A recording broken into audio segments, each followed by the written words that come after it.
शिंदेंच्या शिवसेनेचे आमदार संजय गायकवाडांचा आकाशवाणी आमदार निवासात राडा।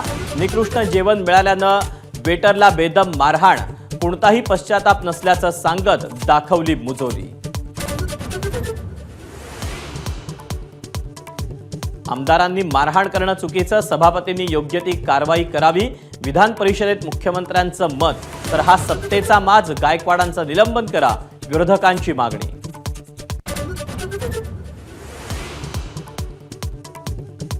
गायकवाडांचा राडा म्हणजे मुख्यमंत्र्यांच्या बदनामीचा प्रयत्न, फडणवीसांनी सावध राहावं, उद्धव ठाकरेंचा सल्ला, तर गायकवाडांना समज दिल्याचं एकनाथ शिंदेंचं स्पष्टीकरण।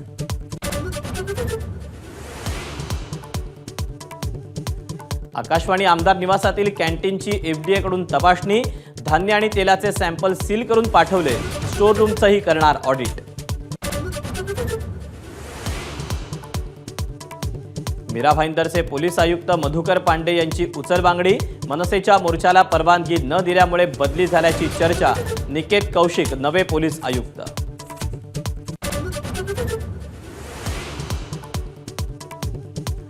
मुलाकडून अपघात हे ड्रंक अँड ड्राईव्हचं प्रकरण नाही, भाजपचे आमदार सुरेश धस यांचा दावा। अपघातात हॉटेल व्यावसायिकाच्या मृत्यूप्रकरणी सागर धसवर गुन्हा दाखल, जामिनावरही सुटका।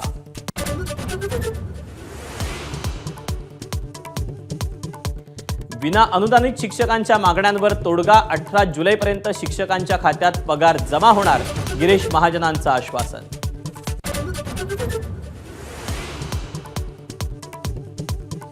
गिरणी कामगारांचा हक्काच्या घरासाठी आझाद मैदानात मोर्चा, कामगारांना मुंबईतच घर द्या, उद्धव ठाकरेंची मागणी। मनसेचे बाळा नांदगावकर यांच्यासह जयंत पाटील, जितेंद्र आव्हाडांचीही हजेरी।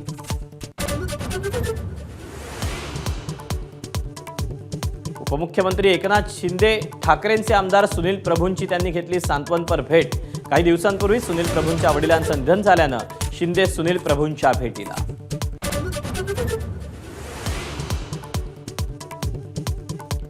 महाराष्ट्राप्रमाणे बिहारमध्येही मतांच्या चोरीचा प्रयत्न, खासदार राहुल गांधी यांचा आरोप। निवडणूक आयोग संघाचा आणि भाजपचा भाग असल्यासारखं वागत असल्याचा घणाघात।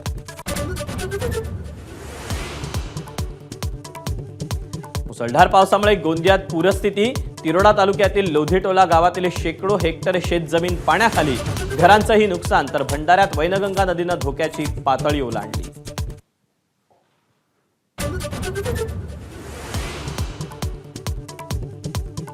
नागपूरमध्ये पावसामुळे सखल भागात पाणी, तर अनेक रस्ते जलमय।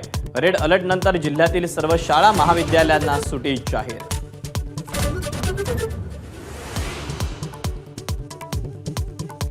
गुजरातमध्ये बडोदा आणंदला जोडणारा महिसागर नदीवरचा पूल कोसळून काही वाहनांना जलसमाधी, 10 जणांचा मृत्यू।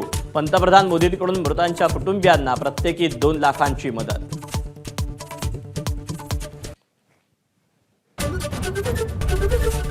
एबीपी माझा, उघडा डोळे बघा नीट।